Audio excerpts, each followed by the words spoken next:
Hi hello అందరికీ నమస్తే అండి. అందరు ఎలా ఉన్నారు? మీరు అందరు బాగుండాలని మనస్ఫూర్తిగా కోరుకుంటున్నాను. అలాగే ఈ రోజు వచ్చేసి ఒకే వీడియోలో మీకు కందిపప్పు కారపొడి, అలాగే కంది చట్నీ అండి, కంది కారం, కంది చట్నీ ఇది ఎలా తయారు చేయాలో ఈ వీడియోలో అయితే చూపిస్తాను. ముందుగా కంది చట్నీ తయారు చేసుకోవడానికి మనం స్టవ్ మీద ఒక ప్యాన్ పెట్టుకొని అందులో కందిపప్పు అయితే వేసుకోవాలి. కందిపప్పు నేను ఈ గ్లాస్కి 3/4 గ్లాస్ అయితే తీసుకున్నాను. అంటే మనకి ఇంట్లోకి సరిపోయేదాన్ని బట్టి తీసుకోవాలి. అలాగే కొబ్బరి ఉంది కదా, ఈ కొబ్బరిని ఇందులో సగం అయితే ఇప్పుడు సన్నగా కట్ చేసుకోవాలి.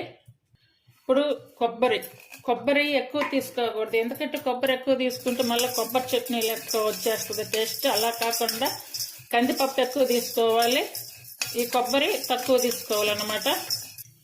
ఆయిల్ అయితే 2 స్పూన్ల వరకు వేసుకోవాలి. ఇవి కంప్లీట్గా అసలు మాడపు అనేది లేకుండా కొంచెం ఎర్రడాలుగా అయితే రావాలి. మిడిల్ ఫ్లేమ్ మీద కానీ అలాగే సిమ్ మీద కానీ పెట్టేసుకొని ఇలా ఎర్రగా వచ్చే వరకు వేయించుకోవాలి. చూసారు కదా కందిపప్పు ఇట్లా వేగినప్పుడు ఎలా వస్తున్నాయి చూడండి, ఇలా రావాలి. ఇది ఇడ్లీ దోశల్లోకి అయితే చాలా చాలా బాగుంటుంది ఈ చట్నీ. ఇప్పుడు ఇలా వచ్చాయి కదా, ఇప్పుడు వీటిని తీసి పక్కన చల్లారి పెట్టుకోవాలి. ఒక ప్లేట్లో తీసుకొని తీసాము కదా, అదే పాత్రలో కొంచెం వాటర్ అయితే వేసుకోవాలి, 1 గ్లాస్ వరకు. ఇప్పుడు చింతపండు ఇది ఇందులో వేయాలి. అలాగే ఎండుమిర్చి, అంటే ఇప్పుడు ఎండుమిర్చి వచ్చేసి కాశ్మీర్ చిల్లీస్ అవి ఉంటే వేసుకోండి, లేదంటే స్కిప్ చేయొచ్చు. ఒక 7-8 అయితే ఈ మామూలు నార్మల్ ఎండుమిర్చి వేసుకోవాలి. ఇది కొంచెం స్పైసీగా చేసుకుంటే బాగుంటుంది కంది చట్నీ అనేది, అందువల్ల కొంచెం మిర్చి అయితే కొంచెం ఎక్కువగానే తీసుకున్నాను. అలాగే ఈ టమాటాలు కూడా ఇందులో వేసుకోవాలి. ఇప్పుడు కారం అనేది అయితే ఒకవేళ మీరు తక్కువగా తినాలి అనుకుంటే కనుక కొంచెం మిరపకాయలు తగ్గించుకొని తీసుకోవచ్చు.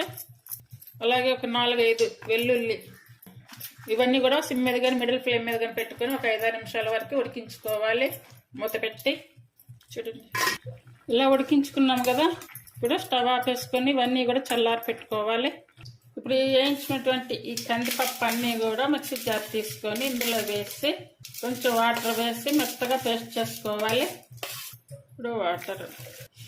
ఇప్పుడు ఇవి ఉడికించుకున్నాము కదా, ఇవైతే చల్లారి పెట్టుకున్నాము. ఇప్పుడు ఈ వాటర్తో సహా ఇవి కూడా ఇందులో వేసుకొని మెత్తగా పేస్ట్ చేసుకోవాలి.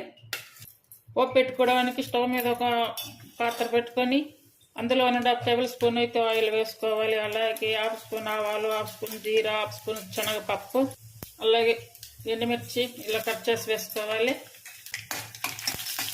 అలాగే కట్ చేసుకున్నటువంటి ఉల్లిపాయలు అయితే బాగా సన్నగా కట్ చేసుకోవాలి కదా. ఈ వేగే టైంలో ఇప్పుడు మనం ముందుగా మిక్సీ పట్టుకున్నటువంటి అవన్నీ కూడా ఇందులో వేసుకోవాలి. ఇందులో కొంచెం వాటర్ వేసుకొని వాటర్ కూడా వేసుకోవాలి. మామూలుగా కందిపప్పు చట్నీ అంటే మనం చట్నీ చేసినప్పుడు ఏమవుతుందంటే అది కొంచెం గట్టిగా అవుతుంది. అలా కాకుండా ఉండాలంటే కొంచెం వాటర్ అయితే ఎక్కువ వేసుకోవాలి. ఈ తాలింపులు ఈ చట్నీ కొంచెంసేపు అలా ఉడికించుకోవాలి. ఒక 5 మినిట్స్ అలా ఉడికించుకుంటే సరిపోతుంది. నేనైతే కొంచెం ఎక్కువగానే వేసాను వాటర్, అంటే ఇప్పుడు కొంచెం లూజ్ ఉండాలి. ఇక్కడ లూజ్ ఉంటేనే కనుక మనం కందిపప్పు పేస్ట్ చేసుకున్నాము కదా, అది వేసుకున్నప్పుడు మనకి చట్నీ అనేది కరెక్ట్గా ఉంటుంది. ఇలా రావాలి. ఈ చట్నీ మరిగేదానికి కొంచెం టైం ఉంది కాబట్టి నేను ఈ లోపు అయితే ఇడ్లీలు అయితే పెడుతున్నాను. చూడండి,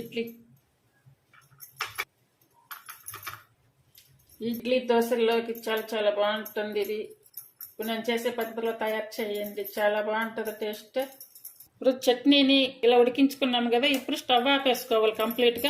కంప్లీట్గా స్టవ్ ఆపేసుకొని ఇప్పుడు ముందుగా పేస్ట్ చేసుకున్నటువంటి ఈ కందిపప్పుని వేసుకోవాలి. కంప్లీట్గా స్టవ్ ఆపేసుకున్నాక మాత్రమే వేసుకోవాలి. ఈ కందిపప్పుని ముందుగా వేసారంటే కనుక అది ఉడికినట్టు అయ్యి పప్పుచారు లెక్క అవుతుంది, అంటే పప్పుచారు టేస్ట్ వస్తుంది. ఇది ఇడ్లీ, దోశ, పొంగల్, ఉప్మాలు అన్నిటిలో కూడా చాలా చాలా బాగుంటుంది చట్నీ. అందరూ ఇలా తయారు చేయండి. కంప్లీట్గా స్టవ్ ఆపేసుకొని అలాగే కింద పెట్టేసుకొని ఆ కందిపప్పు పేస్ట్ అనేది అయితే వేసుకోవాలి. సాల్ట్ వేసేటప్పుడు వీడియో ఆఫ్ అయ్యింది. మనకి టేస్ట్ సరిపడా సాల్ట్ అయితే వేసుకోవాలి. ఇప్పుడు ఈ పద్ధతిలో ఎవరైనా తయారు చేయకుండా ఉంటే కనుక ఇలా తయారు చేయండి. ఈ కంది చట్నీ చాలా చాలా బాగుంటుంది. అలాగే కంది చట్నీతో పాటు కంది పొడి, అదే కంది కారపొడి ఉంటుంది కదా, అది కూడా తయారు చేసి చూపిస్తాను. ఇలా లూజ్గా ఉండాలి. కంది పొడి అంటే కంది కారపొడి తయారు చేసుకోవడానికి 1 గ్లాస్ అయితే కందిపప్పు తీసుకోవాలి. ఈ కందిపప్పు అనేవి కొంచెం సిమ్ మీద పెట్టుకొని 2 వచ్చేలా వేయించుకోవాలి. కందిపప్పు వేయించుకున్నాము కదా, ఇప్పుడు 6-7 మిరపకాయలు అయితే ఇలా కట్ చేసి వేసుకోవాలి. ఇవి కూడా కంప్లీట్ సిమ్ మీద పెట్టేసుకోవాలి. 2 స్పూన్ల వరకు ఆయిల్ వేసుకోవాలి. ఇప్పుడు మిరపకాయలు వేయించుకున్నాము కదా, 1/2 స్పూను మెంతులు, అలాగే 1/2 స్పూన్ వరకు ఆవాలు, 1/2 స్పూన్ వరకు జీరా, అలాగే 1/2 స్పూన్ శనగపప్పు, ఇవన్నీ వేసుకొని సిమ్ మీద పెట్టేసుకొని వేయించుకోవాలి. అంటే అన్నీ కూడా స్టెప్ బై స్టెప్ అలా వేయించుకోవాలి. ఈ కంది కారపొడి తయారు చేసుకోవడానికి చిన్న మిక్సీ జార్ ఒకటి తీసుకొని ఇవన్నీ మనం వేయించుకున్నటువంటి ఇవన్నీ కూడా ఇందులో వేసుకోవాలి. అంటే అన్నీ కూడా స్టెప్ బై స్టెప్ పట్టుకోవాలి, అన్నీ ఒకేసారి కాకుండా. వేయించిన కందిపప్పు వేసుకోవాలి. ఇప్పుడు టేస్ట్ సరిపడా సాల్ట్ వేసుకోవాలి. సాల్ట్ ఒకసారి గమనించుకొని వేసుకున్నట్టు మళ్ళీ మనం కారపొడిలో సాల్ట్ వేసుకోలేము కాబట్టి వేయించినటువంటి ఈ మిరపకాయలు వేసుకోవాలి. కింది కరివేపాకు కూడా వేసుకోవాలి. ఇవి చూస్తారు కదా, ఇవి కాశ్మీరీ చిల్లీస్ అన్నమాట. ఇవి ఉంటే వేసుకోండి, లేదనుకుంటే కనుక చేయొచ్చు.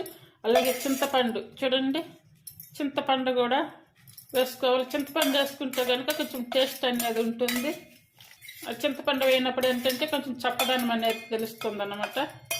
ఇవన్నీ కూడా బాగా మెత్తగా పట్టుకోవాలి. చూడండి కంది పొడి చూస్తారు కదా, వెల్లుల్లి, ఈ వెల్లుల్లి పొట్టుతోనే వేసుకోవాలి.